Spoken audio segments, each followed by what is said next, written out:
ശിഷ്യനും അടുത്തു നിൽക്കുന്നത് കണ്ട് അമ്മയോട് പറഞ്ഞു, സ്ത്രീയെ, ഇതാ നിന്റെ മകൻ.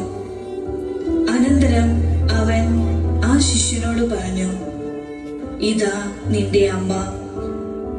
അപ്പോൾ മുതൽ ആ ശിഷ്യൻ അവളെ സ്വന്തം ഭവനത്തിൽ സ്വീകരിച്ചു. സ്നേഹം മാത്രമായ ആ മകന്റെയും അമ്മയുടെയും ജീവിതത്തിലൂടെ ഒരു യാത്ര.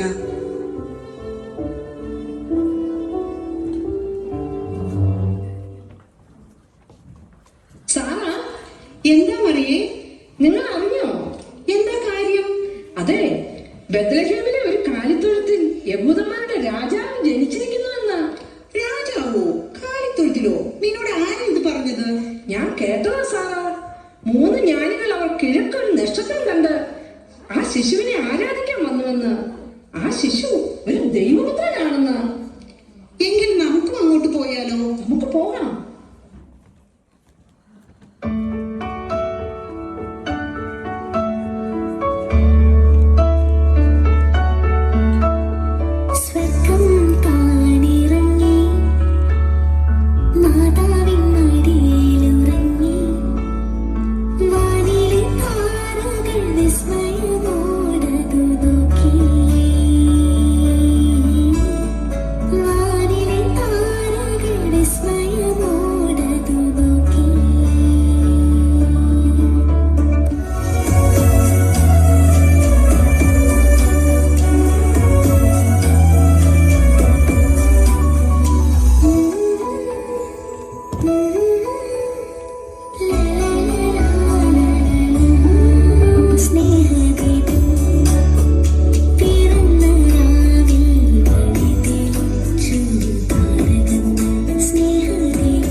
വർഷങ്ങൾക്ക് ശേഷം കാനായിലെ ഒരു ഗ്രാമത്തിൽ.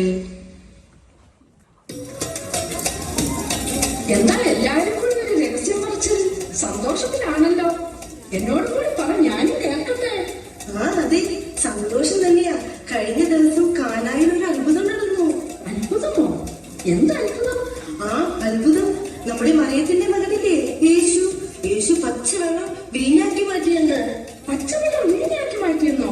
ഒന്ന് വിശദീകരിച്ച് പറ, കേൾക്കട്ടെ. ഞാൻ പറയാം, നീ കേട്ടോ.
ദേ, നമ്മുടെ എലിസബത്ത് അല്ലേ വരുന്നത്?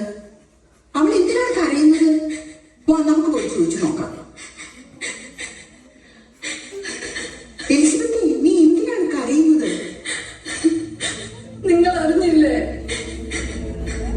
അവർ നമ്മുടെ യേശുവിനെ എന്ത് പറ്റി? യേശുവിനെ യൂദന്മാർ കാൽവരി മലയിൽ കുരിശിൽ തറച്ചു.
നമുക്ക് വേണ്ടി യാഗമായി തീർന്ന ഈശോയുടെ നിസ്വാർത്ഥ സ്നേഹം ജീവിതത്തിൽ ഏറ്റെടുത്ത് ഒരു മകളായി, സഹോദരിയായി, ഭാര്യയായി, അമ്മയായി, കൂട്ടുകാരിയായി നമ്മുടെ കൊച്ചു ജീവിതം സ്നേഹമായി സമർപ്പിക്കാൻ വിമൻസ് ഫോറത്തിലെ എല്ലാ മെമ്പേഴ്സിനും സാധിക്കട്ടെ എന്ന് പ്രാർത്ഥിച്ചുകൊണ്ട് സെന്റ് ജോസഫ് മിഷൻ ന്യൂപോർട്ട്